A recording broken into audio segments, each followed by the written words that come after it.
સુરતમાં વહેલી સવારથી પડી રહેલા વરસાદને લઈ સર્વત્ર જળબંબાકાર જેવી સ્થિતિ સર્જાઈ હતી તો ડભોલી વિસ્તારમાં રોડ પર પાણી ભરાયા હતા। સુરતમાં વહેલી સવારમાં વરસાદની ધમાકેદાર એન્ટ્રીથી સર્વત્ર જળબંબાકાર જેવી સ્થિતિ સર્જાઈ હતી। 1 કલાકથી અવિરત પડી રહેલા વરસાદથી શહેરમાં જળબંબાકાર સર્જાયો હતો અને રોડ રસ્તાઓ પાણીમાં ગરકાવ થયા હતા।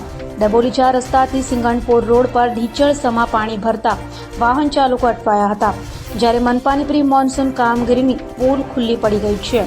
પ્રી મોન્સૂન કામગીરી પાછળ ખર્ચા કરે લાખો રૂપિયા પાણીમાં ગયા હતા અને ડભોલી 4 રસ્તાથી વેડ તરફ જવાનો રોડ પણ પાણીમાં ગરકાવ થયો હતો।